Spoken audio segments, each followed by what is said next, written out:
Chapter 1. Dreams as Real as Reality. It is a late night at a Chinese takeout restaurant. The booths are all empty except for the one closest to the front door. There is a couple flirting with each other. They seem to be in their early 20s. The man, as crude as his appearance is appealing, leans in. "I know we have had a long night, but do you know what is longer?" He smiles deviously towards the girl, revealing his strikingly unnatural white teeth. The girl pats him to stop, but looks down towards his pants and brushes her hair back, sheepishly replying, "Well, we better get going then," before looking towards the table and downing the rest of the drinks in a barrage of gulps, consuming hers and the rest of his alcohol. She looks at him, letting out a burp while covering her face in a cutesy manner. "Rum, what can I say? I love the stuff," she says, giving her best puppy dog eye impression. The man, looking pleased with her actions, grabs her by the hand and does not even look for a waiter but focuses intently on her eyes. "On three," he says to her. She nods in agreement. 1, 2, 3. She then rises up, bolting towards the door with the man right behind her. They sprint down the block relentlessly until they reach the end of the street. They begin resting under the glow of nearby building lights, covered in sweat and laughing like hyenas. "I have not done that in ages," she says, reveling in the moment. "That is what it is all about, baby. And with me, the thrills never stop." He smiles at her, inching himself closer and closer with every second until he is face to face, staring intently into her eyes. He reaches out, wrapping his arms around her waist. Her eyes nervously dance across his face and back into his direct gaze. "You promise?" she says in a childlike tone. The man, with a devious smile, replies, "Just follow me back to my place and you will see. It is only a short walk from here." Exuberating lust with every enunciation in his tone, she obliges, now arriving at his house, which was a lot nicer than what she could have expected. "Wow, fancy place you got here. You must have been here since the start." "Indeed," he replies in a prideful manner. "I knew the original architect of Atlas back when it was just a concept of virtual reality. No reputable brand would touch this place. So I loaned them a few million in support of the startup. No biggie. And as you can see, it has its perks," he says, gesturing to the marble interior room lined with statues and the best replicas of artifacts from every major culture since the Greeks. "Sylvester," the woman says in amazement. She had not noticed it before, but the room seemed to grow the more she focused down the aisle.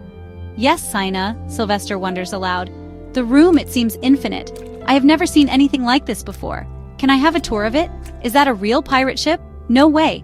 You have the first Gucci bag ever made?"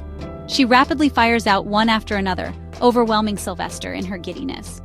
Baby, Sylvester interrupts, growing louder and louder with every word until he has her attention again. Then with a soothing tone, he says, "There will be plenty of time in the morning. For now, we should just enjoy tonight." Sylvester then sticks out his arm as if to escort Sina and guides her to what seems to be his living room. As they enter the room, Sina's eyes are immediately drawn to the table in the center of the room. It glows blue with the texture of crystal. It is suspended in the air about 2 feet off the ground, encompassed by a couch of what looks to be made of plush bear hide. There are bookshelves in the background next to a spiraling staircase. To the left, there is an open bar and kitchen stocked with every drink and spice you could desire. On the right, the wall is an eerie black, almost like a void that could swallow you up. "Shall we get comfortable?" Sylvester says, walking ahead to the couch. "Channel 37, Sylvester says, as if talking to the room. Just then, the wall on the right comes to life. The void is filled with light and a 3-dimensional projection of what seems to be the set of an open mic comedian show. While it does not seem to interact with them directly, it is lifelike in every other way. "Sina, would you like something to drink?" He looks back to her. Sina, as if awoken from a daze, hurriedly replies back, "Oh, yes, that would be nice." Sylvester smiles and tells her to sit on the couch while he prepares the drinks. Sina, enthralled by the comedians but not really knowing how to sit on a couch with no openings, jumps over the side of it and lands feet first onto the cushioning. Sylvester cannot help but notice and covers his mouth as if to conceal a laugh. He then turns back to pour the drinks. First the ice, then a bottle of rum, and something from a packet that he stirs in a hurry.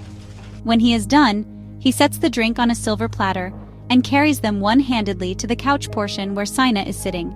He then reaches down with his free hand and swings the couch portion open and steps in with the drinks. "My darling, I have your favorite." Just then, the comedian bows off the stage and a soft rock and roll rhapsody plays. Sina, in excitement, exclaims, "I love this song," and begins to stand up, twisting and dancing in the most chaotic, goofy manner possible, inclining Sylvester to put the drinks down so she does not spill them. Sina then grabs his hands as soon as the trays leave them, pulling him and guiding him out of the opening of the couch to dance on the open floor. Sylvester follows reluctantly and then all at once gives in to her fun. This continues and the music slows into a rhythm and blues song, and they begin to dance sensually for the remainder of the song. The passion of it interrupted by the introduction of another comedian. This prompts Sina to say, "Let us keep the fun going upstairs," she says with a desirous gaze and the biting of her bottom lip. She begins to lead him upstairs, but Sylvester, adamant about grabbing the drink he prepared, says, "Hold on a second, I will take this up for us." After Sylvester grabs the tray, Sina lets him take the lead upstairs. While climbing the winding staircase, Sylvester begins gloating about the fine quality of the wood railing and how even in virtual reality you can tell the authenticity, and how virtual reality accessibility has made people desensitized to genuine luxury. Sina, smiling the whole way, agrees with every word spoken until they make it to the top of the stairs and are faced with a long white hall, bare of anything. In such sharp contrast to the first two rooms she has been in, this one seems purposely devoid of any stimulus. Sylvester begins his descent down the hall, and Sina follows behind him to the door. Just as they reach it and Sylvester pauses to open it, Sina begins to rummage through her purse, pulling out a syringe as thick as a stick of glue and plunges it directly into Sylvester's neck, pushing all of the mysterious clear fluids until there is none left. Sylvester, panicking, turns around and flings her to the ground. What was that? The hell did you just do?" He begins to fall to his knees. "Why? I thought we were having fun." Sina stands and walks over his collapsing body, grabbing him by the scruff of his collar. "We are having fun. It is just you are on the other side of it now." Wearily, Sylvester manages with the last of his strength, "Please, do not do this." Sina smiles devilishly and cocks her head to the side, and in the same kid-like tone as when he asked her to come here, "But you promised." Just then, Anna awakens in a jolt and flurry of sweat, fighting to catch her breath, looking around, finding herself back in familiar settings. No more luxurious marble floors spanning as far as the eye could see, no more gold-encrusted trims glowing and flowing as if made of water. She manages to slow her breathing, becoming aware none of it was real. Just another vivid nightmare, she thought to herself over and over again, but she could not shake the feeling it was all too real. Then a knock came at Anna's bedroom door, ejecting her from her cycle of denial and insistence. 3 soft, rhythmic taps ring out, followed by, "Anna, Anna, are you okay in there?" Anna replies in a soft voice, "Yes, just another bad dream." Then the doorknob turns and Anna's grandfather sticks his head in to confirm what Anna was saying.